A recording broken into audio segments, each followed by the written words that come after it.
So here we have a word problem which asks us to find the area of this triangle here. They give us the height is x, they give us the base is x plus 6, and they give us the hypotenuse, which is 30. And the area of a triangle is given by 1/2 base times height, right? And we would think that we would use this formula in order to figure out what the area is. However, in order to figure out what the area is, we need to find out what is x first, right? Because what we're going to have is 1/2 times x plus 6 times x, and we need to figure out what is this expression so that we can know what the area of the triangle is, right? But in order to figure out that expression, let me go ahead and write it out. It goes 1/2 x plus 6 times x. So in order to figure out this expression, I need to know what x is, right? And that's going to tell me what the area of the triangle is. So how can we figure out what is x?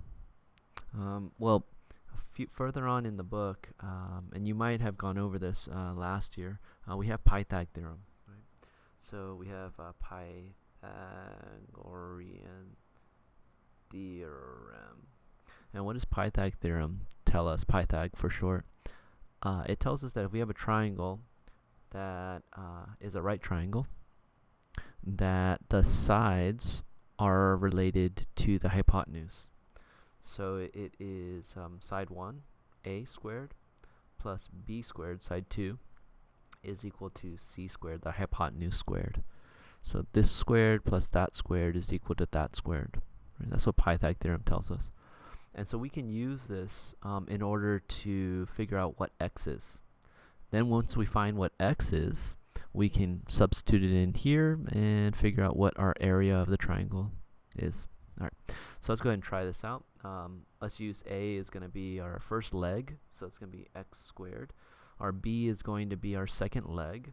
It is plus x plus 6 squared is equal to c is the hypotenuse, so that's going to be 30 squared.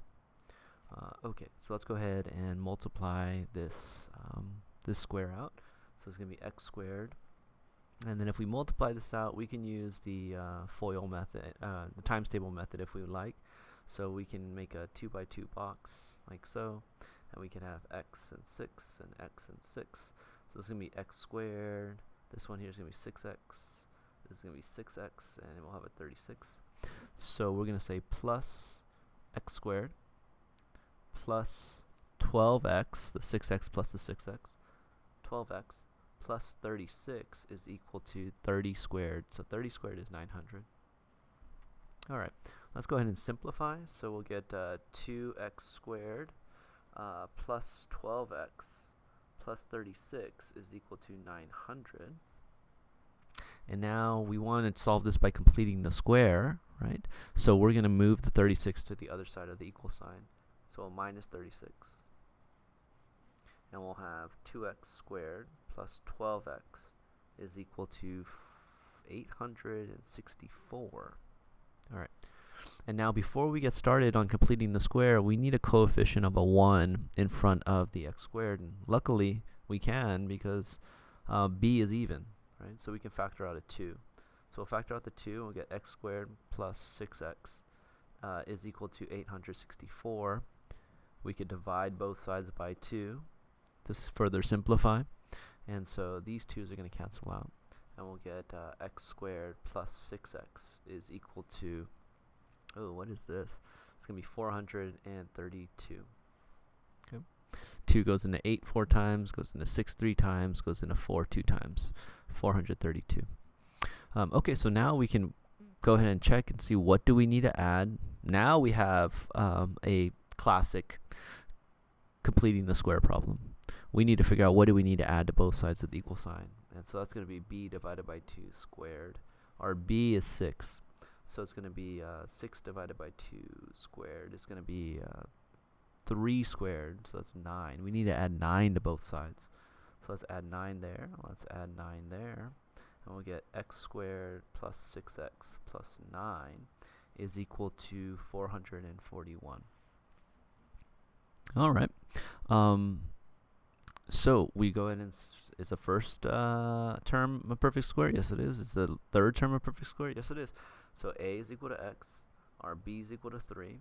And is our second term 2 times a times b? Yes, it is. So I'm going to go ahead and say a plus b3 squared is equal to 441. All right? And I said plus here because the second term is positive. All right. So now I'm going to take the square root of both sides, and I'll get x plus 3 on the left side, and then the square root of 441. Wow, what is that? Maybe I can break out a calculator here. Calculator. So square root of 441. Oh, it's 21. Excellent. 21. We'll minus 3 from both sides, and we'll get x is equal to 18. Oh, I'm sorry. So I set x plus 3. I factored that out of the square root. And then 21 times 21 is 441. So I pulled that out of the square root. I subtracted 3 from both sides of the equal sign. I get x is equal to 18. Great. That's what we want. But that's not our answer. Our answer is what's the area of this triangle. And the area is given by this equation here. Height times base times 1/2, right? Well, luckily we know what x is. It's 18. So we could just plug in here, and we should have our answer. 1/2, 18 plus 6 times 18, right?